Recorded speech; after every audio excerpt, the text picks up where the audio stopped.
Bonjour, je suis Julien Bosch, fondateur et dirigeant de Cause à effet, société spécialisée dans la collecte de fonds en face à face pour les associations de solidarité. Bienvenue dans mon podcast Parole d'engagé. Et en fait, comment on fait quand on a 18 ans et qu'on recrute, qu'on gère, etc. En fait, on gère rien, quoi. Enfin, on fait plein de conneries, plein de bêtises, on fait plein d'erreurs. Faut vite apprendre. Et on a réussi à faire une levée de fonds. Donc là, un an plus tard, mais on a levé $500 000 auprès d'un type qui s'appelle Jean-Pierre Chessé, pour aller voir les marques, les entreprises, pour leur dire, écoutez, faites de la publicité, mais ça va financer des assos. Il y a 10 ans, c'était pas du tout tendance comme sujet. Enfin, c'était pas du tout un sujet. Enfin, pour vraiment, elles comprenaient même pas le lien entre les deux. Bonjour à tous et à toutes, bienvenue dans ce nouvel épisode de Parole d'engagé. Aujourd'hui, nous recevons un entrepreneur engagé, Vincent Touboul. Bonjour Vincent. Bonjour, salut Julien. Ça va ? Ouais, très bien, ouais. Bon, super. Impeccable. Parfait. Je suis super content de t'accueillir en tout cas dans mon podcast. De même. Déjà, je voulais te demander de te présenter. Qui es-tu, Vincent ? Je m'appelle Vincent Touboul-Facher et je suis le fondateur de Goodid. Ok, super. Et donc Goodid, concrètement, qu'est-ce que c'est cette société ? Goodid, c'est une start-up à vocation sociale que j'ai créée du coup quand j'ai eu l'idée à 17 ans, j'ai créé quand j'en avais 18 parce que en fait, quand t'as 17 ans, quand t'as 17 ans, tu peux pas créer une entreprise légalement, tu dois être émancipé. Donc du coup, j'avais créé l'entreprise une fois que j'étais majeur du coup. Et l'idée de Goodid, qui est toujours celle d'aujourd'hui, 10 ans plus tard, c'est de permettre à tous de faire des dons à des associations, mais de manière un peu particulière. On utilise de la publicité pour financer des projets associatifs. Donc, concrètement, comment ça se passe ? Habituellement, je pense que tu connais bien le sujet. Donc les donateurs vont faire un chèque, vont réaliser des legs, ou faire un don, vont s'abonner sur Internet ou devenir adhérent d'une association ou quoi. Ils vont donner de l'argent. Nous, avec Goodid, ce qu'on s'est dit, c'est que notamment les publics un peu plus jeunes ou des personnes n'ont pas forcément toujours les moyens financiers de faire des dons, en fait, on va leur donner la capacité de faire des dons grâce à la publicité. Et de cette manière, ils vont faire un don gratuit. Donc ils vont donner un peu de temps. Donc comment ça marche concrètement ? Il y a la publicité partout aujourd'hui dans nos sociétés, notamment sur Internet. La publicité est un levier de financement de la culture, de la musique sur Spotify, Deezer, de créateurs de contenu sur YouTube, de l'information avec les médias, etc. Et moi, je me suis juste dit à l'époque, pourquoi est-ce que si je peux accéder à un article, accéder à une musique gratuitement grâce à la pub, pourquoi est-ce que je pourrais pas aussi accéder aux dons et faire un don gratuitement grâce à la pub ? Donc c'est ça que vous dites, c'est une régie publicitaire qui reverse 60% de ses revenus à des associations. Donc comme ça, on utilise la pub comme levier de financement de la générosité. Voilà. Et c'est une idée que tu as eue seule ou tu l'as fait en groupe ou tu te souviens un peu comment c'est la genèse de cette idée ? En fait, c'est difficile de définir le moment où on a une idée. En fait, on s'imagine souvent, tu sais, t'es sous la douche et mais tu sais que la douche est pour moi un des endroits où j'ai le plus d'idées. Mais c'est clair, moi aussi, je fais toujours. C'est un gros problème, je pense d'ailleurs, pour ma consommation d'eau, malheureusement. Mais c'est vrai que c'est trop bien la douche. Je suis complètement d'accord avec ça. C'est un moment où c'est hyper. T'es vraiment dans ta bulle, quoi. Complètement. Donc, tu peux te laisser vaquer à différentes idées. Et en fait, c'est ma grand-mère. Alors, c'est storytelling time, mais en vrai, c'est vrai. c'est ma grand-mère, Mamou, qui m'a offert un bouquin de Mohamed Younous, donc économiste bangladais, prix de la paix. Actuel, du coup, Premier ministre, bangladais d'ailleurs. Et en fait, dans ce bouquin, il parle d'entreprises à vocation sociale, donc qui sont des social business, comme il les définit. Et l'idée, c'est d'utiliser le levier qu'est l'entreprise, mais de l'utiliser à une vocation sociale, écologique, pour faire le bien dans la société. Et à l'époque, je me souviens, j'étais gamin, j'avais vu The Social Network, tu sais, avec Mark Zuckerberg, l'histoire de Facebook, Google, ces trucs qui naissent dans des garages et qui après influencent le monde entier. Je me suis dit, waouh, c'est stylé, mais si à la fin de l'histoire, l'objectif c'est juste de gagner l'argent, ça sert à quoi et en faisant le lien avec cette histoire de Mohamed Younous et ce qu'il voit comme potentiel dans l'entreprise, autre que juste créer du profit économique, mais aussi créer un profit social et écologique, en fait, je me suis dit, waouh, c'est trop bien. En fait, on peut utiliser l'outil incroyable et puissant qu'est l'entreprise pour justement avoir un impact dans la société positif. Et donc, j'ai vu qu'il y avait de la pub partout. Je me suis dit, c'est quoi le paroxysme du système capitaliste ? C'est la pub. Donc, est-ce qu'on peut faire de la pub un truc mieux ? Et c'est sorti comme ça. Après, ça s'est créé petit à petit, quoi. Petit à petit. Il y a plusieurs douches. Il y a eu plusieurs douches. Je me suis douché depuis aussi, donc avec plein d'autres idées. Et tu avais un engagement déjà associatif avant ça ? Gamin, tu t'es toujours senti... Franchement, non. Je pense que c'est vraiment en créant l'entreprise. Après, comme j'ai commencé assez jeune, quand même, 17 ans, Ça, c'est extraordinaire. elle m'a construit aussi en même temps, tu vois. Et aujourd'hui, je pense que, 10 ans plus tard, oui, c'est des engagements tu vois, qui m'ont construit aussi. Donc, du coup, de fait, aujourd'hui, c'est intégré à ma vie. Mais à l'époque, oui, j'ai toujours été sensible, tu vois, comme un jeune à ces sujets-là. Peut-être plus que certains, mais j'avais pas un engagement, tu vois, associatif fort. Mais par contre, en explorant, en découvrant le sujet, clairement aujourd'hui, c'est ce qui fait partie de ma personnalité, clairement, et de ma vie, tu vois. Voilà. Et donc, en préparant cette émission tous les deux, tu m'as raconté que t'étais à HEC à ce moment-là, au moment où t'as voulu créer. Ah bah j'ai dû mentir alors vas-y. Ah bon? Non, j'étais en prépa. Je me suis arrêté d'accord, avant. pardon, ok. Non. Malheureusement, je pense que même en me donnant à fond en prépa, j'aurais pas eu HEC. Et donc, t'as dû arrêter tes études Ouais. pour la création de cette société. Ouais, exactement. J'étais en prépa à ce moment-là. C'était la première année de prépa après le bac. Et là, il y a le directeur de cette prépa qui a vu que j'avais un projet entrepreneurial à côté. Donc, j'étais passé sur France 2 à l'époque, qui avait fait un petit reportage. Et globalement, il était venu, il m'avait convoqué dans son bureau. Il m'avait dit t'arrêtes tes conneries maintenant. Soit t'arrêtes la prépa, soit t'arrêtes ton projet. Et en s'attendant à ce que j'arrête mon projet. Ouais. Et je lui ai dit, bah écoutez, je vais arrêter mes conneries, je vais arrêter la prépa. et donc là, j'ai dû dire à ma mère. Elle n'est pas très contente. Ouais, j'imagine. Et donc voilà, j'ai lancé le projet petit à petit. Ok, et donc Goodid, aujourd'hui, ça reverse de nous un peu de chiffres en termes de comment ça finance, ou dans l'histoire, ça a pu financer en tout cas les associations.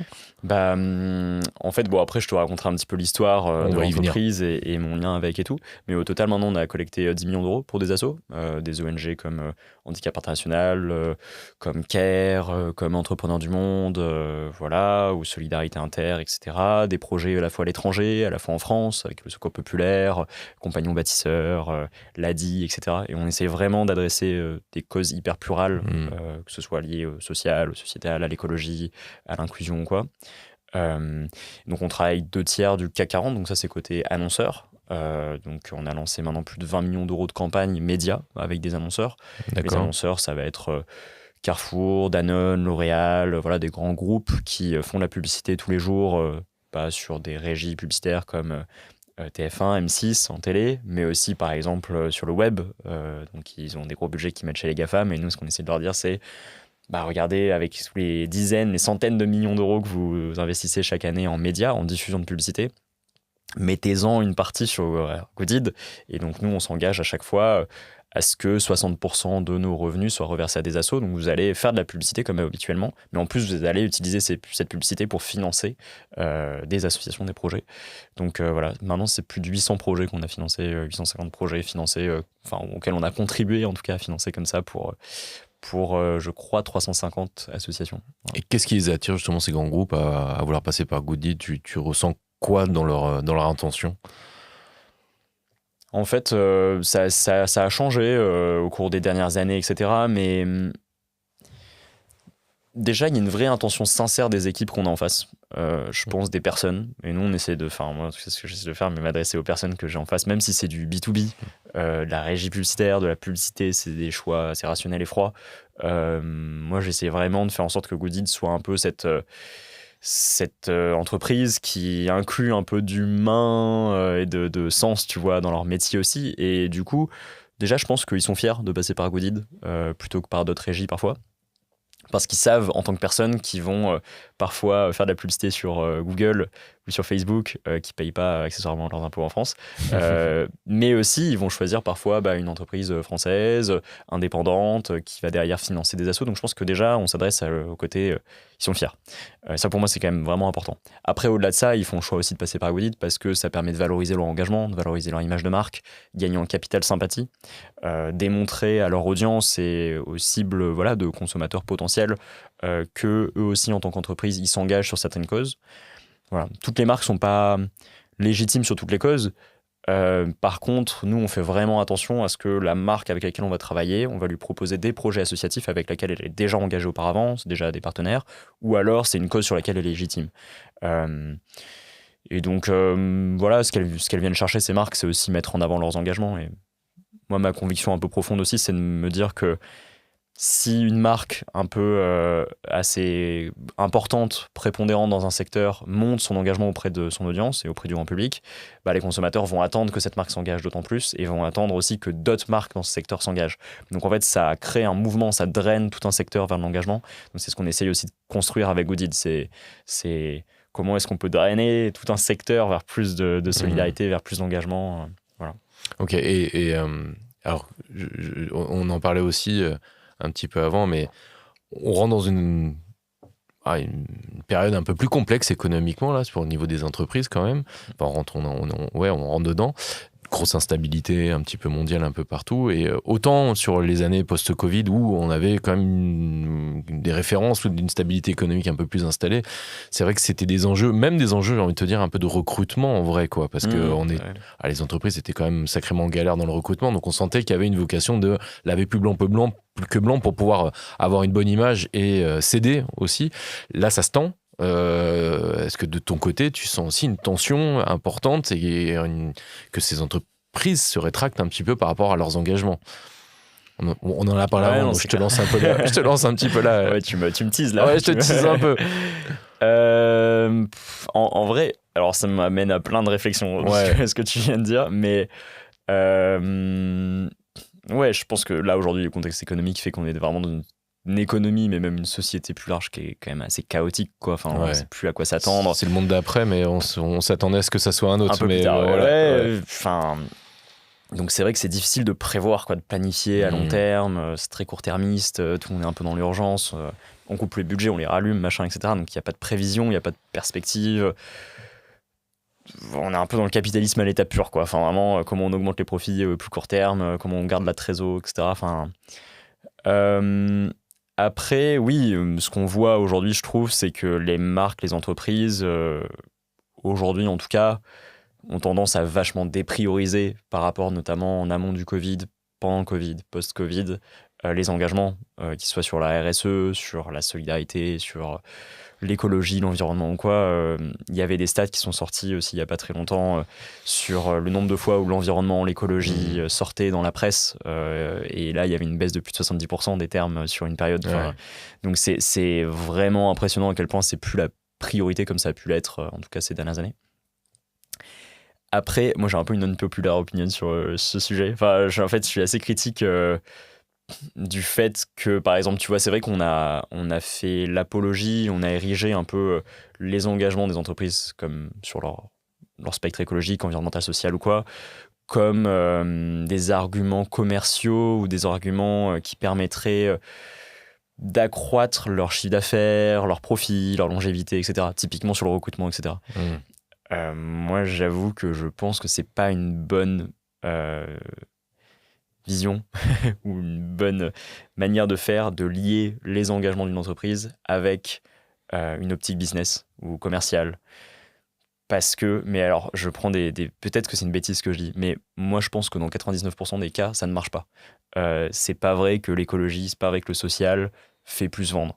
Peut-être sur certaines niches, certaines marques, certains cas, oui. Mais globalement, en fait, pour moi, c'est un peu comme l'impôt. On ne demande pas tous les jours... alors aux citoyens lambda, mais aussi aux milliardaires, qui sont tout aussi lambda par ailleurs, mais je veux dire, aux gens qui ont une grande fortune, est-ce que vous voulez payer plus d'impôts? Globalement, les gens répondent souvent non. Mais en fait, on essaie de démontrer ce à quoi ça sert dans la société. Mais c'est vrai que pour le coup, pour moi, l'impôt, on en a besoin, c'est utile, c'est nécessaire, c'est essentiel, on peut pas le changer. Je veux dire, pour que l'État fonctionne, on a besoin d'avoir une tranche d'imposition. Pour moi, je pense en tout cas que l'engagement d'une entreprise aujourd'hui, vu la taille de notre économie, à quel point c'est essentiel dans nos sociétés aujourd'hui et comment on a créé nos sociétés autour de cette économie et cet espace privé, en fait, c'est pas optionnel, c'est pas un choix, c'est pas parce que ça va être bien ou non pour leur business qu'elles doivent s'engager. Elles doivent s'engager et ça doit être comme l'impôt, c'est obligatoire en fait. Comme on a des régulations et des règles pour encadrer le travail, pour encadrer avec les normes RSE ou les normes de pollution, etc.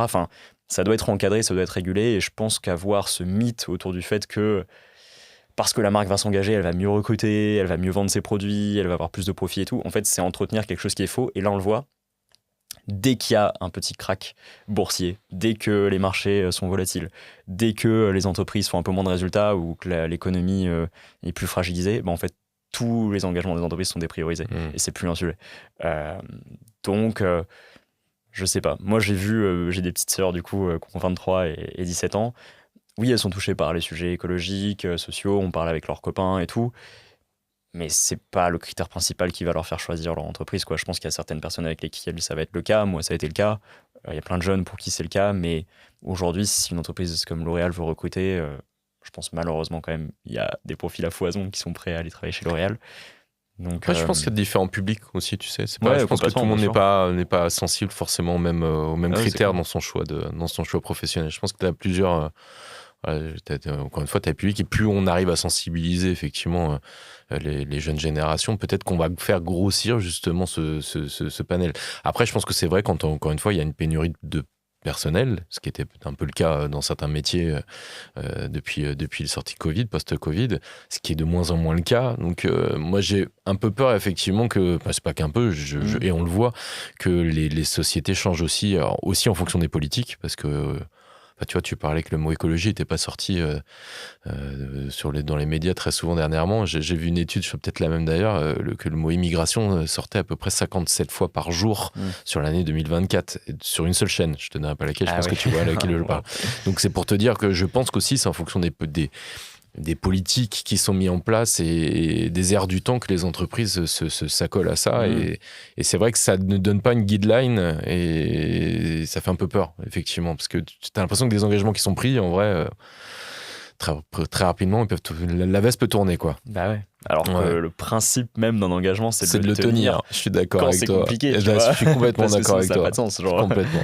Super. On va revenir sur Good Deed. Oui. On va revenir sur ton aventure. Good Deed, tu l'as créé à 17 ans, 18 ans, un peu entre les deux. Comment est-ce qu'on est un jeune chef d'entreprise? T'es déjà, t'as combien de salariés au départ? Je pense que tu commences tout seul comme tout entrepreneur, mais très rapidement, tu dois avoir des collaborateurs qui arrivent. Enfin, comment tu fais pour avoir de la crédibilité aussi? Parce que c'est pas facile. Je pense que quand tu as 19 ans ou 18 ans, d'aller voir des marques ou d'aller voir des publicitaires, d'en recruter aussi. Enfin, voilà, comment tu l'as vécu cette période-là, toi? Je pense que à 17 ans aussi on est assez naïf et assez innocent, tu vois. C'est ce qui donne la crédibilité d'ailleurs. Aussi, ouais, peut-être on se la crée tout seul, tu vois. Mais non, déjà première chose, on va voir ses potes, on parle de l'idée à ses potes et je sais pas, il y avait une forme d'engouement, enfin les gens trouvaient ça c'est cool, et puis l'idée elle était un peu, ça faisait un peu Robin des Bois, quoi. On allait prendre l'argent aux méchants publicitaires et on allait leur donner aux gens des associations, donc il y avait un truc qui a assez vite mobilisé. Au début j'ai créé une forme d'association, donc il y avait mon meilleur pote qui était secrétaire général, mon meilleur pote qui était trésorier, tu vois. Dans ton garage, ça rappelle des expériences. Ouais, chambre d'étudiant, garage, j'avais pas. Mais ouais, voilà, c'était un peu. Voilà, ça a commencé comme ça, entre copains. Et puis après, on a participé à des petits concours d'entrepreneuriat. On a parlé de l'idée. J'ai essayé de parler beaucoup de l'idée, en fait. Parce que c'est ça qui permet après de mobiliser des gens autour, de voir si ça plaît, si ça plaît pas. Et quand je parlais de l'idée, je voyais qu'il y avait un retour, donc ça galvanise, et puis ça rend plus confiant, et puis ça pousse à se bouger, quoi. Et on a fini par gagner un concours 2e ou 3e place, mais j'ai quand même gagné à l'époque 5 000 €. Et pour moi, c'était énorme. Oui. Enfin, je me disais, 5 000 balles pour commencer le projet, c'est incroyable. Et en fait, ça m'a un peu contraint. Parce qu'à un moment je me suis quand même posé la question, j'ai envie de me donner à fond dans mes études et tout, et en fait le fait d'avoir gagné ce concours, je me suis senti un peu obligé aussi, redevable d'aller au bout de l'idée, donc du coup après j'ai rencontré des gens sur internet, plus ou moins bonnes rencontres, j'ai testé plein de collaborations, et puis après je suis tombé sur Thomas qui était le CTO de Good Deed, donc la partie tech, et Tristan, designer. Eux, ils avaient 7 ou 8 ans de plus que moi, et puis on a commencé à bosser ensemble, ils étaient très cool.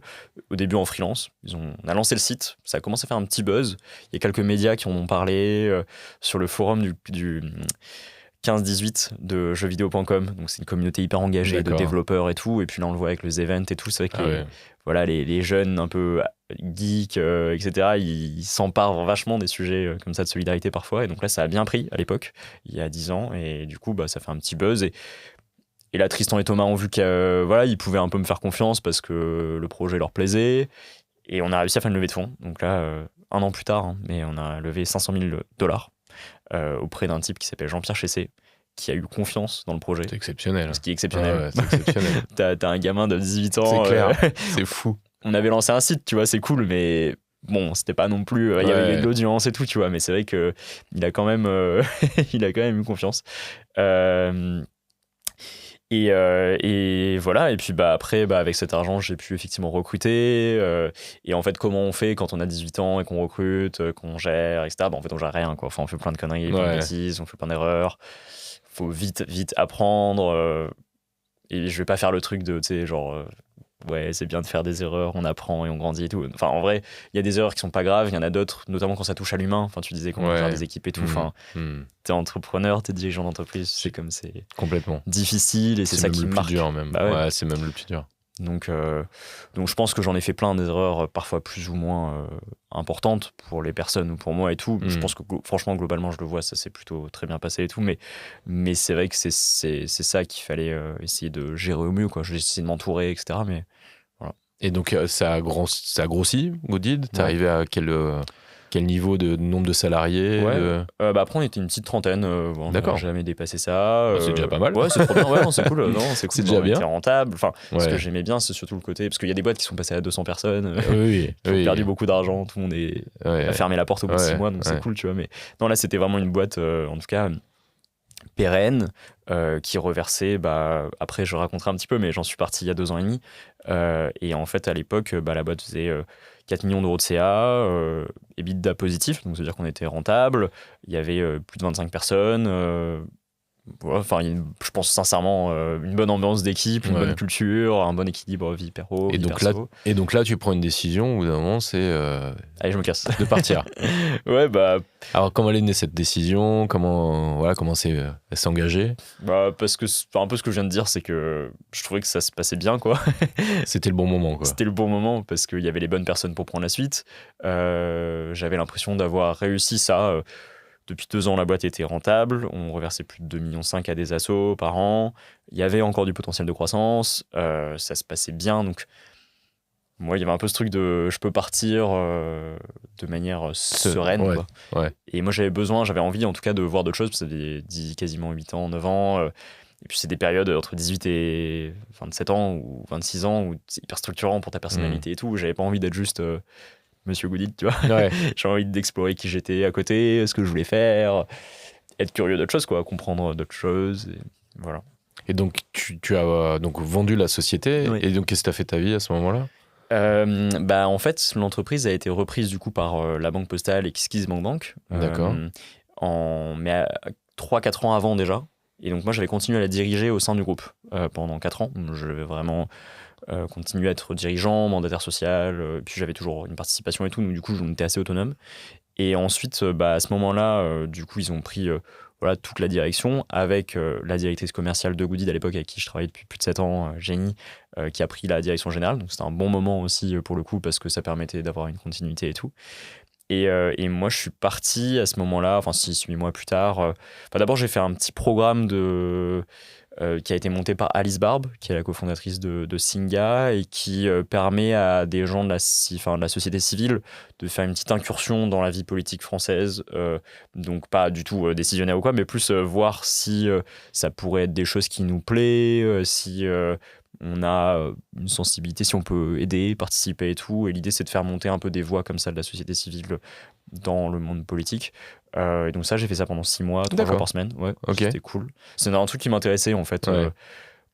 Parce que je trouve que quand tu as une entreprise et que tu veux avoir une forme d'impact sociétal, écologique, c'est vrai que le bout de la chaîne, le paroxysme de ça, c'est créer des lois, faire des propositions de loi ou essayer de bouger un peu la matrice du système, quoi. Donc ça m'intéressait. Et voilà, donc j'ai fait ça pendant 6 mois. Et après, je suis parti à New York pour un programme de recherche en politique sociale et climatique à Columbia University avec la Fondation Obama.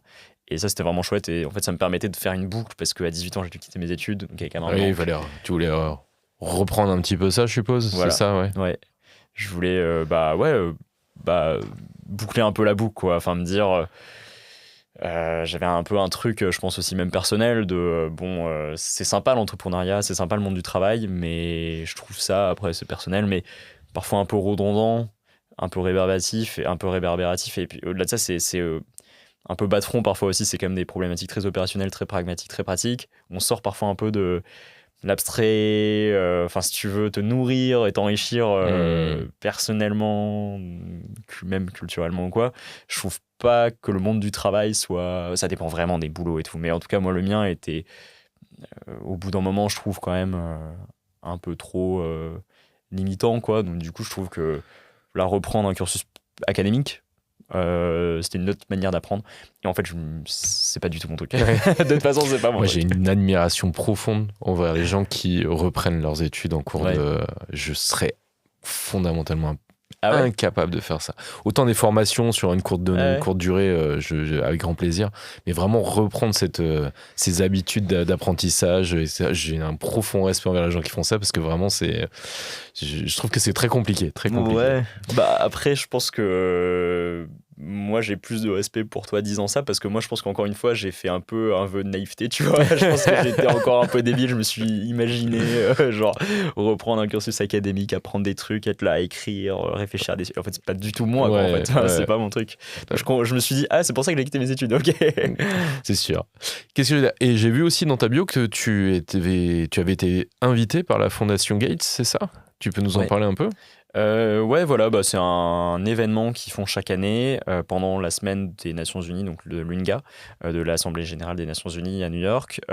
Et c'est un événement en fait qui a lieu pour même chose un peu, aller chercher des gens un peu de la société civile, entrepreneurs sociaux, des personnes qui ont créé des assos, des ONG, des gens qui travaillent dans des grandes fondations ou quoi, pour les réunir pendant un temps et essayer de faire un constat de là où on en est cette année par rapport aux ODD, donc aux objectifs du développement durable, et où est-ce qu'on en est, et donner un peu une impulsion d'espoir et en même temps un constat clair de ce qu'il faut changer. Et donc là, il y a effectivement Bill Gates, Melinda Gates, il y avait Macron qui était là aussi, la première session.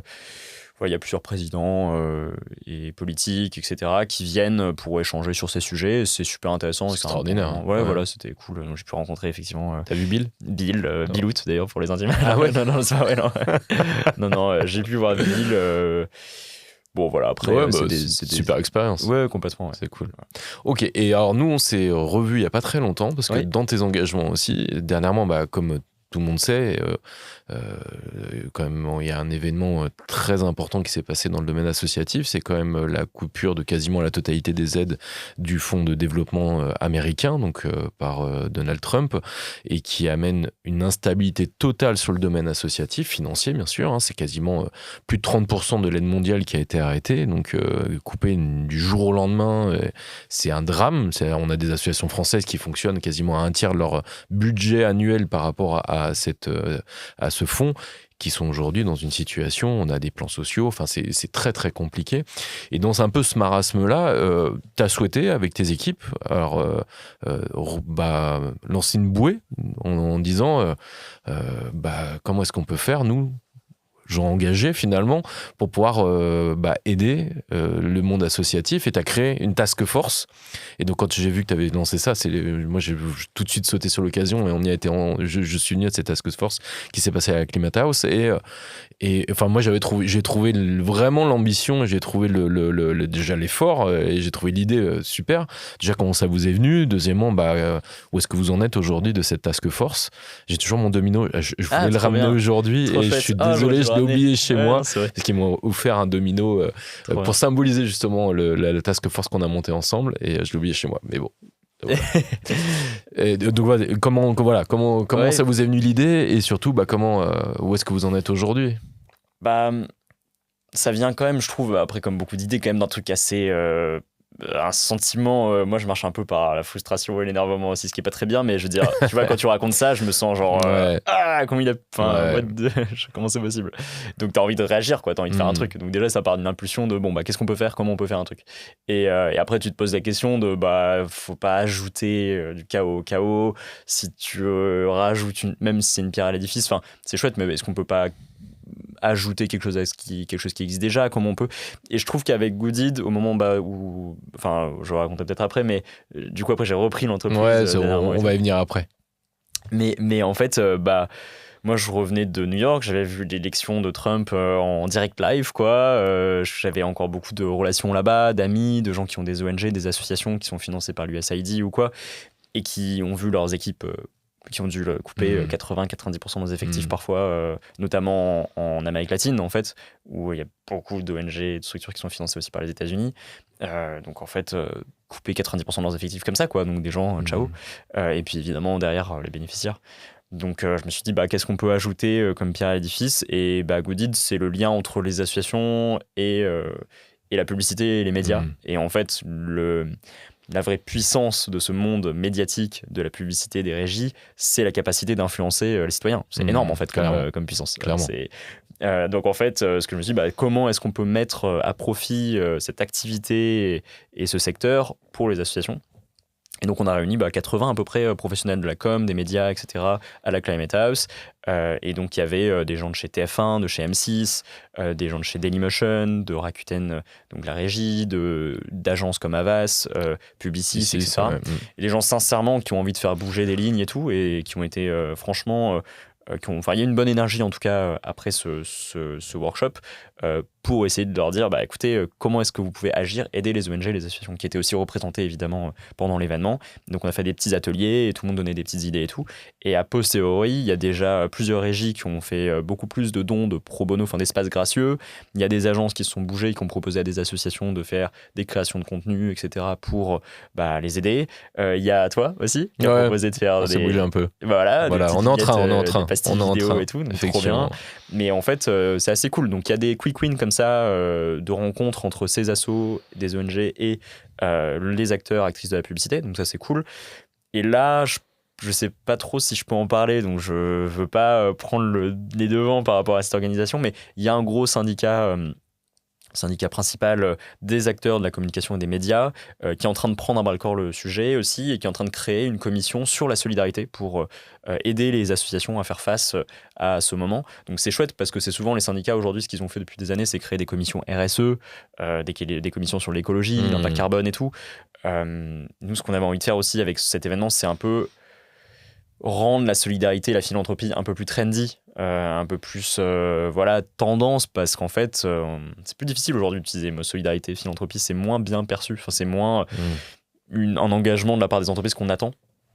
Pourtant il est tout à fait nécessaire, et du coup cette commission, ça va dans ce sens, donc c'est vraiment chouette. Et donc là, l'idée, ce serait de créer, donc on commence à constituer ça, une campagne commune qui permettrait de mobiliser le secteur de la communication et de donner vraiment un message, un appel fort auprès des citoyens pour mobiliser autour de la solidarité en ce moment.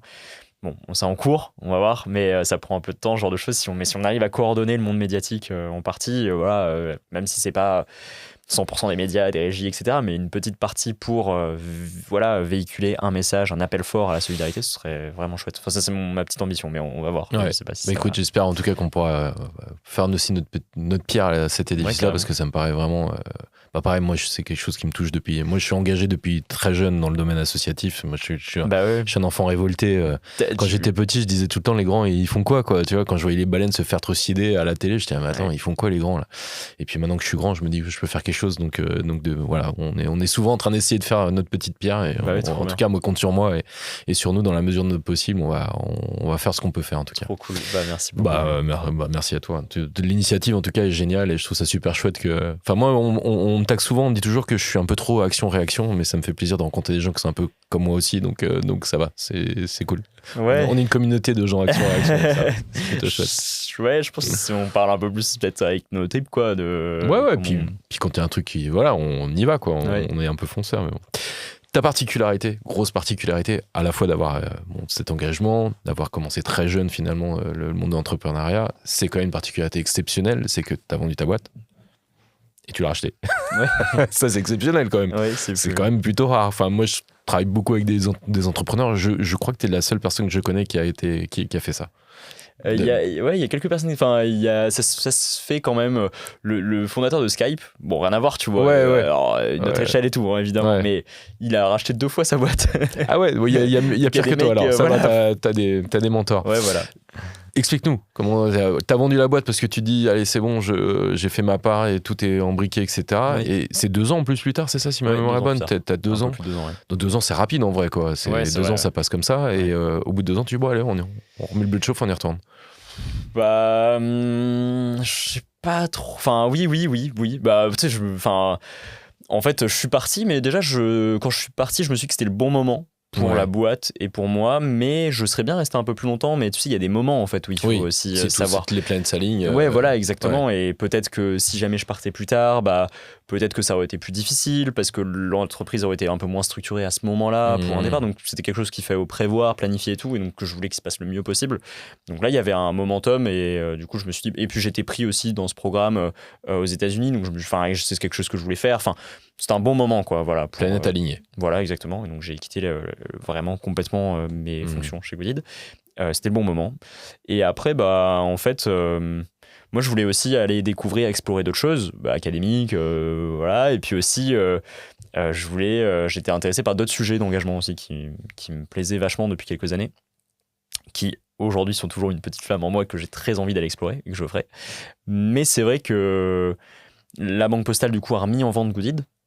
À ce moment-là, parce qu'ils avaient dépriorisé ça dans leur stratégie, les présidences avaient changé, comme beaucoup de boîtes, plein de raisons, en fait. plein de raisons. Voilà, classiques, j'ai envie de te dire. exactement. Et puis, comme on vient de le dire, l'engagement est plus ou moins important selon les périodes. À ce moment-là, c'était peut-être un peu moins. Donc, moi, je voulais pas que Goodid soit tombe entre de mauvaises mains, soit aussi soit un projet annexe ou quoi. Enfin, je voulais que ça, voilà. Et puis, j'ai parlé avec l'équipe de Goodid et puis on a essayé de trouver s'il y avait un projet, un équilibre à trouver et tout. On l'a trouvé. Et un peu cette même réaction de voir ce penchant de plus en plus extrémiste, de plus en plus cette société qui se délie quoi un peu, où les gens qui se recroquevillent aussi, ouais, je trouve. Exactement. Et je trouve que la solidarité, moi, c'est un mot que j'aime bien en fait depuis des années. Complètement d'accord. Qui a perdu un peu sa puissance, je trouve quand même dans notre société aujourd'hui, même par rapport à, enfin, c'est pas pour faire un parallèle, c'est différent, mais l'écologie est devenue ultra tendance. Ouais. C'est bizarre de dire ça, et c'est un besoin de fond, et heureusement, etc. Et c'est mais c'est vrai que et moi, j'étais premier à m'informer sur ces sujets. J'adore de creuser tout ça, etc. Et puis ça me révolte. Enfin, c'est des combats hyper importants. Il n'y en a pas un qui est plus que l'autre, mais c'est vrai qu'aujourd'hui, les entreprises, même les professionnels ou quoi, plus facilement se sont tournés dernièrement vers l'écologie, un peu moins vers ces sujets de philanthropie, de solidarité. Et moi, c'est un truc qui, pour moi, compte beaucoup. Donc, je me suis dit, bah voilà, il faut pas que Goodid, à ce moment-là, perde sa flamme. Enfin, il faut qu'on la tienne. Et puis, c'est en ce moment que c'est le plus important, comme tu disais, face à l'administration américaine qui a coupé énormément des budgets. En Europe aussi, c'est le cas. En France, c'est le cas. Il y a de moins en moins de subventions publiques, etc. De moins en moins de budgets qui sont dédiés à l'aide internationale. Donc, c'est maintenant que Goodid est le plus utile. Donc, un peu dans cette vocation d'engagement, c'est maintenant qu'il faut y être, quoi. Donc du coup, voilà, c'est fait un peu comme ça. Et t'es venu avec un nouveau projet ou est-ce que ça se tend Non, mais dans le sens où moi j'ai quitté ma boîte aussi pendant 2 ans, mais pour le coup j'ai mis une direction générale à ma place. Je savais pas, ok. Ouais, c'était en 2018 et 2019. Okay. Et en vrai, j'avais vraiment besoin de respiration parce que à fond dans l'opérationnel, à un moment ou à un autre, t'as besoin de prendre un peu de hauteur. Alors pour le coup, je l'ai pas vendu. C'est vraiment des gens qui s'en occupés très bien en tout cas pendant ces 2 ans. Et je suis revenu au bout de 2 ans. Mais par contre, je suis venu avec une nouvelle vision, un nouveau projet. Est-ce que toi aussi t'es venu avec cette nouvelle vision ou est-ce que t'as continué finalement la vision d'avant? Est-ce que tu sens qu'il y a eu une évolution même de toi? Parce que je pense que tu as pris aussi en maturité, tu as pris en connaissance, tu as pu prendre du recul. Je pense que c'est important le recul, ça fait du bien. Tu vois, tu te permets d'analyser un peu. Tu t'es senti plus fort, plus armé? Ou t'es revenu en te disant en vrai, la recette, elle est là, je prends la même recette et le même gâteau, quoi. Quand tu me poses la question comme ça, parce que beaucoup de gens m'ont posé la question, chaque fois je me dis, mais c'est peut-être pas très malin ce que je suis en train de faire. Peut-être un problème quand même. Je suis assez monomaniaque, quoi. Ouais. Alors en vrai, oui. Dans les faits, oui, on va changer la recette et tout. On va annoncer un super truc dans une semaine, 10 jours. Je peux t'en parler un tout petit peu après, mais je t'en parle peut-être un petit peu après, parce que sinon ça va faire une circonvolution un peu trop large. Mais oui, on va changer un peu la recette. Néanmoins, moi, l'objectif, c'est d'utiliser la publicité pour financer des assos. Je pense que le besoin de valoriser les engagements des marques, il existe toujours, qu'elles ont toujours des budgets branding, des budgets importants sur le capital sympathie, sur la valorisation de l'image de marque et tout. Je pense qu'on n'a pas besoin... Enfin, je voulais pas réinventer la poudre, tu vois. Je voulais pas réinventer radicalement le modèle de Goodid. Je voulais l'adapter à notre marché et aux dernières évolutions. Mais... voilà, enfin, je voulais pas aller sur un changement structurel profond. Voilà, parce qu'aussi, il y a une bonne base client. Les assos ont toujours besoin de fonds, les annonceurs ont toujours besoin de communiquer sur leurs engagements, etc. Le marché a changé, donc l'idée c'est de l'adapter, mais je voulais pas changer le fond quand même du projet. Voilà. Ok. On va passer à la grande question, parce on fait chaque invité, en tout cas, on envoie une grande question un peu. Nous, la grande question qu'on avait envie de te poser avec mes équipes, c'est comment tu as réussi finalement à persuader ce monde publicitaire qui est quand même un monde qui est habituellement un monde symbole un peu de la consommation, symbole du profit, symbole de tout ça. Comment tu as réussi à les convaincre de devenir solidaires finalement? Enfin, c'est quoi l'argument pour toi qui a été le plus... Voilà, où les mecs... Allez, on y va, on signe, on va avec Goodid. En fait, quand j'ai commencé à 18 ans, aller voir les marques, les entreprises, etc. pour leur proposer de faire de la publicité solidaire. Il faut qu'ils te répondent déjà. Ah, ils répondaient pas. Bah, on est d'accord. Je me souviens par exemple Même les assos, enfin, je pense que quand t'as été voir les assos au début, ils ne devaient pas trop te répondre. Ah ouais, non, mais clairement, en plus je suis allé voir, j'y connaissais rien quand j'étais petit. Donc en fait, tu disais, je vais voir le World Food Programme, je vais voir l'UNICEF, donc les agences onusiennes qui ont des strates politiques de décision qui font genre 9 mois, 12 mois. Donc en fait, ce que j'avais fait même au tout début pour lancer le site, c'est que je suis allé voir plein d'ONG, plein d'agences, etc., des assos, machin, personne. C'est difficile de faire confiance à quelqu'un qui arrive qui dit écoutez, j'ai une idée, je vais faire ça, et puis derrière ça va vous ramener des fonds, voilà, Inch'Allah, genre, ça ne marche pas quoi. Donc du coup ça a été compliqué. Donc en fait ce que j'ai fait, c'est que j'ai fait une page où j'ai dit moi sous-signé, je me souviens, j'étais tout petit donc j'y connaissais rien, sous-signé Vincent Touboul-Facher, je m'engage à redistribuer 100% de tous les revenus de Goodid, l'association, à telles ONG. Donc on l'a fait évidemment, et puis on a publié de manière transparente, mais à l'époque en fait j'ai pas attendu d'avoir les partenariats avec les assos, sinon je pouvais pas lancer le projet. Et alors pour la petite histoire, j'avais mis l'UNICEF, le World Food Programme et WeForest comme organisation pour commencer le projet. Il y avait que 3 projets au tout début, et donc en fait j'avais pas eu de retour de ces organisations, ce que je comprends évidemment, et puis elles sont sursollicitées et tout, hein, c'est des grosses machines. Mais pour le coup, 10-15 jours plus tard, le site avait pas mal buzzé, ça s'était fait connaître et tout. Et donc, il y a le World Food Programme qui m'a écrit en mode « What ? Mais on a un partenariat avec vous ? Non, qu'est-ce que c'est que cette histoire ? Il faut absolument qu'on se rencontre. » Et ils ont été sincèrement très sympathiques, parce que c'est le genre d'organisation en fait qui... Enfin, la première valeur d'une association, d'une organisation comme ça, c'est son image aussi. Enfin, c'est évidemment son opérationnel, sa logistique, sa capacité d'agir sur le terrain, plus important, mais aussi son image, parce que son logo, c'est ce qui leur permet de collecter, donc c'est évidemment hyper important. Ça les entreprises, le grand public n'a pas forcément conscience de ça parfois, et moi évidemment à 18 ans j'en avais aucune idée, donc c'est vrai que c'est hyper réglementé, cadré l'utilisation de leur image, etc. Donc à l'époque ils ont été impressionnants, même aujourd'hui connaissant mieux ce secteur, impressionnants de sympathie, de compréhension et tout aussi. Après j'avais juste dit qu'on reverserait l'argent, donc il n'y avait pas de problématique légale ou quoi, hein, forcément, mais néanmoins, ils ont fait un partenariat. Donc, le World Food Programme, ils sont basés à Rome en l'espace de, je sais plus, 2 mois, ce qui est un truc de malade dans le secteur. Donc, ça avait été assez chouette. Et donc, pour aller voir les marques, les entreprises, pour leur dire, écoutez, faites de la publicité, mais ça va financer des assos. Il y a 10 ans, c'était pas du tout tendance comme sujet. Enfin, c'était pas du tout un sujet. Enfin, pour vraiment, elles comprenaient même pas le lien entre les deux. Elles voyaient pas d'intérêt, il y avait pas de sujet. Enfin, donc, il a fallu vachement évangéliser. Et puis moi j'y suis allé avec mon sourire, la naïveté, leur dire non, ce sera comme ça, ce sera comme ça, ce sera comme ça. Écouter les clients, mais pas trop. Enfin, je veux dire, pas trop le marché, parce que sinon ils te disent juste non, il faut diviser les prix par 10, non, ça marchera jamais. Enfin, combien de fois on m'a dit ça marchera jamais. Enfin, toutes les autres régies. Comme tout entrepreneur, j'ai envie de te dire. Voilà, non, une pub égale un don, mais pourquoi ? Enfin, quel est l'intérêt ? Je me souviens de marques qui m'ont envoyé un message au tout début. Alors, je pourrais vous répondre, mais vu qu'il y a 3 fautes d'orthographe dans le mail, je vous répondrai pas, ou des trucs comme ça. Enfin, vraiment plein de trucs comme ça. Moi, je faisais des fautes d'orthographe. Voilà, j'ai arrêté. Mais il y a ChatGPT maintenant, c'est pour ça. Heureusement, il n'y avait pas à l'époque parce que j'ai dû apprendre tout seul, du coup. D'accord. mais ouais, non, c'était très compliqué au début. Au début, j'essayais l'argumentaire. Si vous faites de la publicité avec Goodid, vous allez augmenter vos taux d'attention, de clics, de visibilité de vos pubs et tout. Ça va être mieux en termes de performance. Et ça, en fait, après, moi, je me suis pas retrouvé dans ce discours à titre personnel, parce que l'objectif, c'était pas celui-ci que tu avais.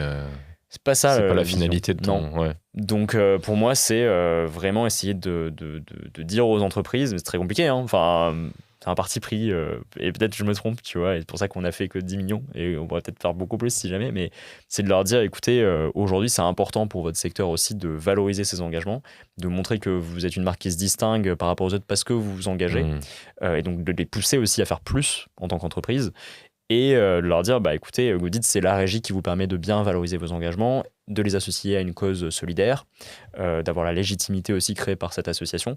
Et grâce à ça, bah, vous allez augmenter effectivement derrière votre image de marque, les gens vont plus venir vous voir, etc. Mais aussi, vous allez drainer vos concurrents, la compétition, vers plus d'engagement et tout. Et c'est un peu plus ça la vision, c'est de dire, bah, c'est important pour les marques de valoriser leurs engagements et leur image. Et franchement, à partir du moment où on a eu ce discours, ça justifie beaucoup plus notre rôle, et elles comprennent et elles sont d'accord. Hein, quand elles passent par des médias comme Brut, Combini, par des médias comme voilà, d'autres, c'est aussi pour faire voilà, ce genre d'opération. C'est des choses qui marchent bien. Donc, voilà. Et c'est laquelle, tu peux dire qui t'a fait confiance le premier ou pas? Ouais. Le tout premier, c'est l'Établissement français du sang. D'accord. Avec l'agence 79, qui est une agence média. D'accord. Et en fait, ils ont vu un vrai intérêt dans Goodit, parce que l'Établissement français du sang, on ne sait pas forcément, mais c'est un gros communicant en fait. Oui. Parce qu'ils ont besoin du coup de ramener des gens, évidemment, pour leurs activités. Et en fait, bah, ouais, ça faisait sens, parce qu'on avait une communauté de gens qui s'engagent, ils pouvaient financer un projet en même temps, donc voilà. Et en fait, tu as des marques ou des activités particulièrement engagées ou qui ont un lien direct. Et puis, tu as des entreprises qui ne sont pas forcément directement engagées sur une cause particulière, mais qui ont une campagne engagée. Ushuaïa qui va lancer une nouvelle marque avec un nouveau produit, avec une ligne commerce équitable, ou sourcé, par exemple, dans un certain pays, etc. Enfin, là, du coup, on va financer des projets associatifs liés au pays, etc. Donc, voilà. Ok. On va passer à une autre partie du podcast. On aime bien ce moment-là, parce que c'est le moment des cartes. On a fait deux tas de cartes. Un qui représente des personnalités, donc le rouge, et l'autre des actualités. Déjà, est-ce que tu veux choisir plutôt personnalité ou actualité? Bah, de toute façon, on va faire les deux. On va essayer, je t'en prie. Hop là. Coluche et Resto du Cœur. Notre ami Coluche. Ouais.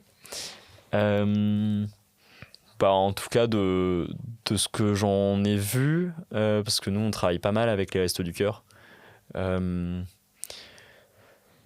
C'est une organisation, alors déjà, qui est basée, je trouve, et ça, c'est assez fort, sur beaucoup de professionnalisme, beaucoup de rigueur, une image hyper forte, des actions de terrain hyper rigoureuses, etc. Et c'est dur d'allier les deux. Hein. Franchement, il y a des ONG qui sont très bonnes en communication, qui sont moins sur le terrain, et des ONG qui sont incroyables sur le terrain et très utiles, et un peu moins parfois en communication. Donc, bon, là, c'est évidemment l'une des premières structures françaises, donc il n'y a pas de doute. Mais c'est vrai qu'au-delà de leur professionnalisme, il y a une vraie inclusion, enfin, de ce que j'ai pu voir, des bénévoles. Et ça, c'est quand même très fort qu'ils aient réussi à structurer autant cette démarche de bénévolat, parce que c'est dur aussi d'intégrer des bénévoles qui soient professionnels, qui soient vraiment inclus dans, à la fois là, de ce que j'en ai pu voir, en tout cas des structures opérationnelles, mais aussi quasiment de décision. C'est vraiment fort. Voilà, et puis après, bah, moi je trouve que c'est hyper inspirant pour le coup, à la fois en termes d'impact sociétal. Aujourd'hui, il y a vraiment malheureusement en France des gens qui dépendent de l'aide alimentaire, de l'aide sociale, de l'assistance aussi, et le soutien des Restos du Cœur. Et puis il y a 2-3 ans, je crois que c'était Jean-Yves III, le délégué général de l'organisation, qui a encore une fois lancé un cri d'alerte, parce que l'association avait vu ses recettes énormément diminuer, et puis il y avait une collecte qui avait été lancée où je pense que les gens s'étaient pas mal bougés. Mais c'est vrai que c'est fou de voir qu'aujourd'hui notre État, on a souvent cette image, je trouve, des pays dits en voie de développement, ou des pays cette différence, donc pays du Sud, quoi, où on imagine que les ONG occidentales, européennes ou quoi sont là et sont là pour assister les gens, quoi. Mais en fait, parce que l'État n'est pas assez présent, assez fort, assez structuré ou quoi, enfin, c'est l'image parfois qu'on peut en avoir, mais en fait, c'est fou de voir qu'aujourd'hui, enfin, qu'on soit bien conscient que c'est le cas aujourd'hui en France. Ouais. On a délégué vraiment à des organisations caritatives des services de mission, voilà, des missions publiques. Sans ces ONG, sans ces acteurs, il y a des gens qui ne vivraient pas dans de bonnes conditions. La société, même dans son équilibre, serait beaucoup plus fragilisée, si on pense même d'un point de vue plus Je pense pas qu'il y ait besoin de faire ça, mais malheureusement parfois il faut le justifier, donc même d'un point de vue plus cynique. Donc on a besoin de ces acteurs. Et donc comment on leur donne plus de pérennité, etc. C'est un vrai sujet, parce que comment on prévoit mieux, comment elles peuvent mieux planifier, parce que là elles sont toujours dans l'urgence et tout. C'est dramatique. Enfin, ce qui s'est passé encore une fois en janvier avec l'arrêt de l'aide internationale et les baisses de budget drastiques, enfin, ça donne pas de possibilité de planifier. C'est quand même dommage qu'on planifie pas mieux cette... Alors moi j'avais voulu absolument qu'on mette Coluche dans les cartes, parce que Coluche c'est aussi le symbole de la loi Coluche et de la défiscalisation à 75% des associations qui font de l'urgence alimentaire ou médicale, et ça a été remis en question là, je sais pas, sur le budget, et j'avais trouvé ça tellement grave que ça soit présenté comme une niche fiscale, alors que, comme tu le dis si bien, les associations pallient clairement défaut de notre État, en vrai. J'ai trouvé ça tellement grave qu'on retouche même à ça, que c'était important, je trouve, qu'on se répète pourquoi Coluche avait fait ce travail de faire passer ça auprès des politiques. Et moi, ce que j'adore aussi dans la Resto du Cœur, c'est que c'est une association qui, au début, a été créée pour disparaître au plus vite. Il l'a toujours présenté comme ça. Et là, ça fait... j'ai plus le chiffre en tête, mais ça fait une quarantaine d'années que ça existe, quarantaine d'années que ça existe. Et c'est toujours là, et c'est même encore plus prégnant. Je voyais encore un article ce matin sur le drame des étudiants qui n'arrivent même pas à manger correctement à leur faim pour pouvoir aller faire leurs études. Enfin, on est quand même dans la 6e ou 7e puissance mondiale. Enfin, je trouve ça quand même dramatique qu'on arrive encore à ces sujets-là, quoi. Donc, pour moi, c'est un guide. Je sais que Coluche, non pas en tant qu'artiste, oui, évidemment, mais pour moi, c'est un vrai guide, parce que tout ce qu'il a pu réaliser autour du secteur associatif est encore présent aujourd'hui. C'est quelqu'un qui marque notre histoire à tous, en vrai, quoi. Puis ça fait du bien d'avoir encore ces idéaux ou ces personnages. Je trouve hyper inspirant aussi dans notre histoire des personnes qui ont commencé, qui font une carrière humoristique, artistique, qui vont avoir un impact politique, qui vont avoir une forme de carrière politique aussi, et puis derrière associative. On en reçoit un peu dans ce podcast, mais c'est vrai que c'est inspirant, et avec une portée comme il a pu faire, parce qu'encore une fois, l'amendement Coluche, c'est aujourd'hui quelque chose de très très fort. Il a je crois, c'est l'artiste qui a eu pour moi en tout cas la plus grosse portée sur notre territoire, quoi. Donc voilà. Parfait, merci beaucoup Vincent. On va passer à la dernière question entre guillemets. Ce que j'aime beaucoup avec mes invités, c'est leur demander qu'est-ce que c'est pour eux l'engagement, qu'est-ce que c'est pour toi l'engagement, qu'est-ce que ça représente pour toi l'engagement. T'es un entrepreneur engagé, qu'est-ce que ça représente pour toi? Je pense que ça a changé, en tout cas pour moi. Enfin, je vais pas donner la définition du Larousse, quoi. Non, ça va pas ajouter grand-chose déjà. C'est ta définition à toi. C'est vrai que du coup, ma définition, elle a beaucoup changé en quelques années. Bon, il y a eu une période où je me posais pas du tout la question. Puis après, j'ai commencé à un peu plus me la poser. Je trouve qu'aujourd'hui, la définition que je donnerais, parce que pour moi, elle fait écho avec le contexte actuel, c'est que l'engagement, c'est une preuve, c'est pas des discours, et c'est une preuve qui a d'autant plus de sens lorsque autour, c'est plus difficile à prouver. Donc qu'autour, ça va mal.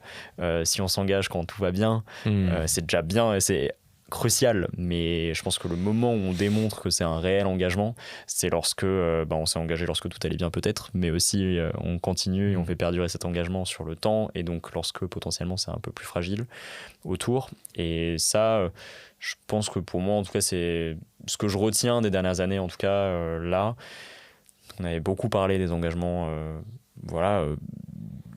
on a beaucoup parlé des entreprises, des startups à impact, des politiques, etc. Et je trouve que, puis même des grands groupes internationaux, américains ou quoi, et je trouve qu'en fait, en tout cas, la société privée, les acteurs privés sont quand même assez opportunistes, et j'espère qu'on se souviendra de ça, que sans réguler, sans encadrer, sans qu'il y ait une incursion du politique dans le sujet, les engagements des grandes entreprises ne sont pas tenus. Pas parce qu'il n'y a pas sincèrement parfois une vocation de certaines personnes, mais parce que les entreprises sont dépendantes des marchés financiers, sont dépendantes de leurs résultats comptables, de leurs actionnaires, et malheureusement c'est le système économique qui est fait de cette manière. Donc je pense qu'en engagement, en tout cas, ça doit s'inscrire dans la durée, quoi. C'est surtout ça qui est important, pas changer ou retourner sa veste tous les 4 matins, quoi, quand ça va mal.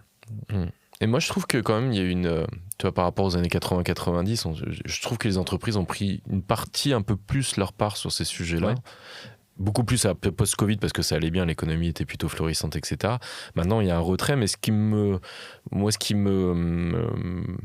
pose pas mal de questions et ce qui me préoccupe beaucoup, c'est le repli quand même par rapport à des acquis qu'on pensait, même sur certaines choses, des acquis qu'on pensait...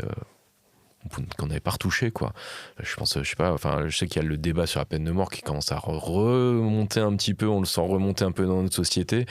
Quand Robert Badinter est décédé, on l'a quand même beaucoup entendu, il a été critiqué sur des sujets où on avait l'impression que c'était presque de l'acquis, le droit à l'avortement. J'ai vu quand même une manifestation il n'y a pas très longtemps de gens anti des droits à l'avortement. Enfin, c'est des choses, j'ai l'impression que c'était qu'aux États-Unis qu'on voyait ça, quoi. Moi, je l'ai eu il n'y a pas longtemps en France. J'étais waouh, où est-ce qu'on est, quoi. Bref, moi, ce qui m'inquiète un peu, c'est ce repli, ce retour un petit peu en arrière, mais ouais, j'ai un espoir en me disant que la société civile et les entreprises, quand même, ont fait une évolution par rapport à ces années-là. Ça revient un peu en arrière, mais j'ai quand même l'espoir qu'on puisse repartir sur l'avant. Mais est-ce que je suis un rêveur? Je ne sais pas. Non, mais... moi, je suis loin d'être... je ne veux pas en juger du tout, en tout cas. Ouais. Je pense qu'il y a quand même eu... ces dernières années, je pense qu'on marqué un peu les esprits d'une génération de professionnels, d'étudiants, ouais. Clairement, sur le besoin des entreprises engagées. Je trouve ça un peu à double tranchant quasiment. Après, ça dépend de quel... Voilà, vraiment, c'est ce qu'on veut voir le faire à moitié plein ou à moitié vide. Quoi. Mais je pense qu'il faut faire attention parce que le monde économique, la sphère privée a pris tellement de place aujourd'hui dans notre société par rapport même au monde politique et à l'État qu'on a accepté que les entreprises prennent une part du rôle sociétal. Oui. En fait, why not? C'est ce qu'on s'est dit. On s'est dit, bon, bah voilà, les entreprises sont tellement puissantes qu'elles doivent s'engager, qu'elles doivent remplir un rôle sociétal. Mais en fait, dans ce cas, ça veut dire que potentiellement, l'État le fait un peu moins encore. Donc on légitime encore plus d'espace pour les entreprises. Et le problème, c'est que là, on le voit, quand c'est fragilisé économiquement, bah, les entreprises le font pas parce qu'elles considèrent que c'est plus leur rôle. Donc, oui, je pense qu'il y a enfin moi en tout cas je partage le fait que ça ait marqué des esprits et tout, mais que les gens se retrouvent vite contraints par leur quotidien, par oui mais bon le système économique il est comme ça, moi j'aimerais bien donner plus avec la fondation d'entreprise, moi j'aimerais bien je sais pas quoi, augmenter mes trucs RSE, mais en fait la direction aujourd'hui elle a été priorisée parce qu'on a ses besoins sur ça et tout. Donc s'il n'y a pas un cadre commun, c'est compliqué. En plus je trouve qu'un cadre commun, ce qui est bien, c'est que ça met toutes les entreprises dans le secteur ou toutes les entreprises au diapason de la même manière. En fait, c'est pas un élément qui ne va pas jouer. Enfin, parfois, investir, je ne vais pas donner plus d'argent avec sa fondation pour une entreprise, ça va jouer contre sa productivité parfois ou contre sa compétitivité par rapport à une entreprise qui va pouvoir plus investir. Et donc en fait, si c'est un cadre commun, bah en fait tout le monde est traité de la même manière. Donc dans un secteur, il n'y a pas de manque à la compétitivité du fait qu'il y en a une qui fait plus d'efforts sur un enjeu écologique. Après, il faut le voir à l'échelon mondial aussi. Il y a ces notions-là qui rentrent en jeu, c'est évident. Mais bon, là, on peut en parler pendant des heures. Et donc Vincent, je demande aussi à mes invités, est-ce que tu as un événement, un fait marquant de ta carrière que tu voudrais nous partager? J'en ai 12 000 là qui passent. Je sais pas comment je vais dire. Ouais, il y a plein de trucs. Mais je pense à un, là, un peu plus. Donc, je suis allé. Avant le Covid, c'était un moment aussi où on essayait de. Enfin, j'essaie de faire attention au transport aérien, mais c'est vrai que c'était un moment où j'y prêtais un peu moins attention.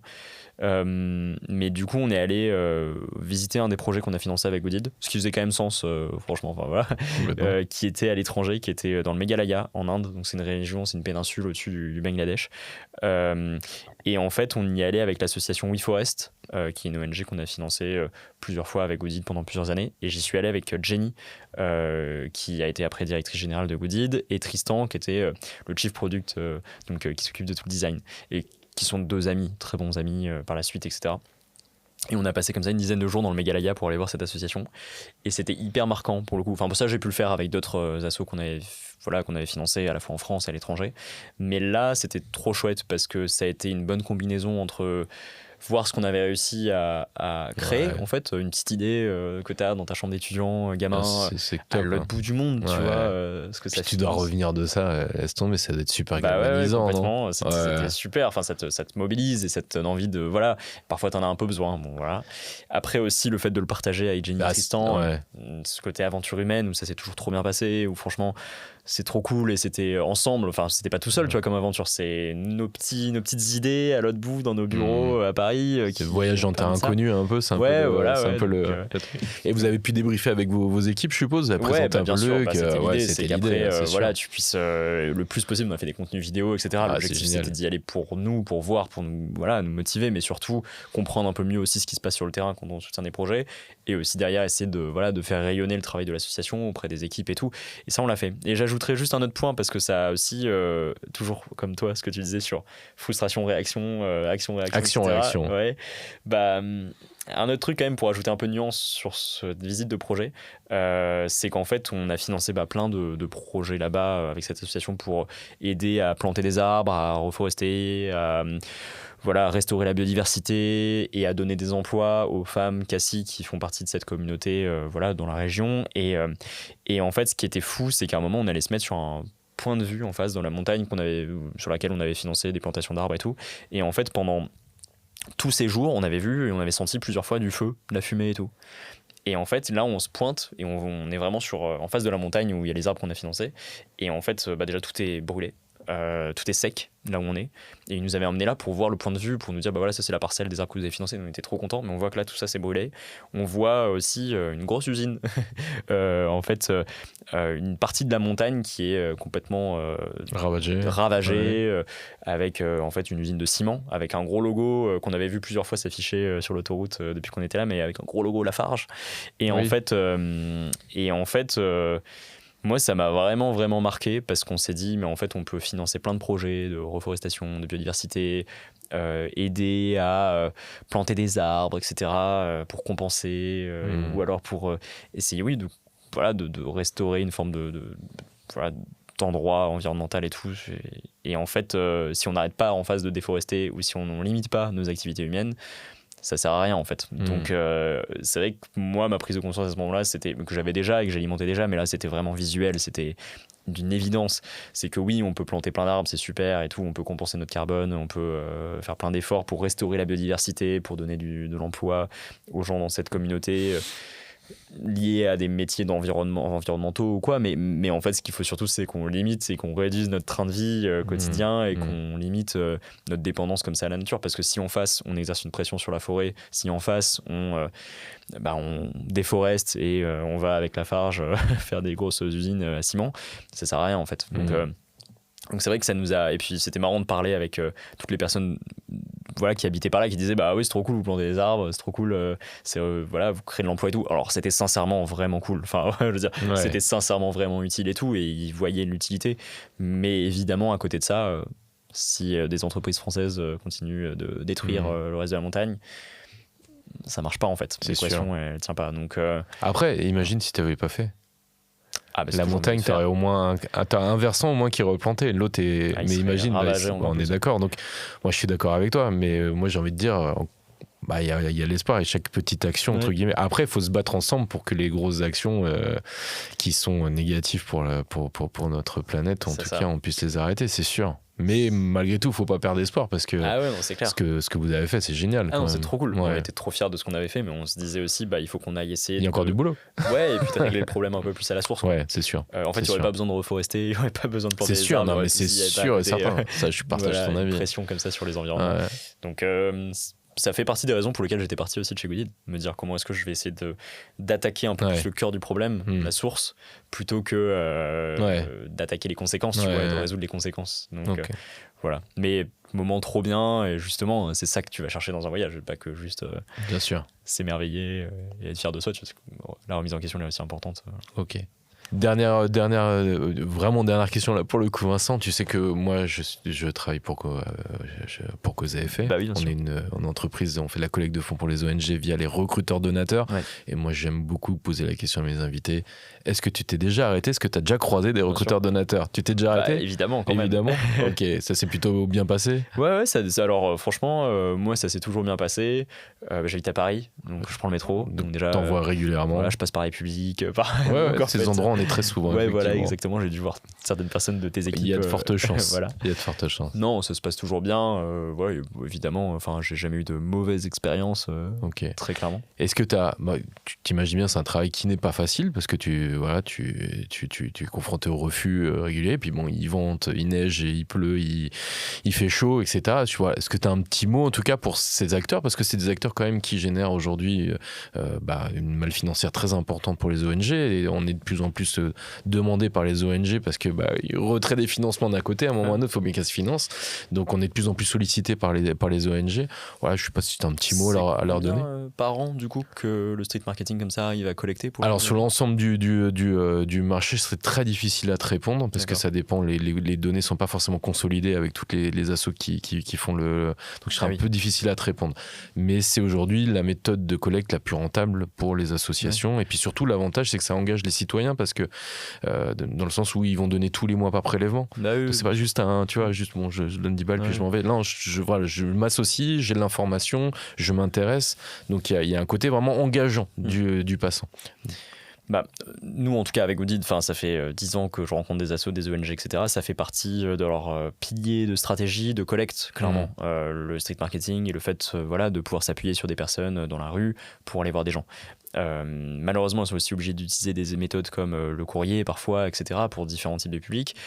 Mais en fait, elles sont obligées de diversifier de toute façon leurs sources de collecte. Et il y a une autre problématique, typiquement, c'est que le don en ligne a beaucoup augmenté quand même, petit à petit, ce qui est plutôt bien aussi. Mais par exemple, typiquement, là, on a un gros problème, problémo avec Meta, qui a restreint encore les capacités pour les associations de communiquer sur sa plateforme, donc sur Facebook, Instagram, parce qu'ils considèrent beaucoup plus facilement qu'un sujet publicitaire va être politisé si c'est du don pour des assos ou quoi. Donc les assos, les ONG vont avoir beaucoup plus de mal à collecter sur ces plateformes, voire pas du tout. Ça va plus être un levier de financement. Et d'ailleurs, ils ont arrêté aussi en parallèle les collectes, peut-être que vous aviez vu fleurir, voilà. Donc en fait, il faut d'autres sources de financement.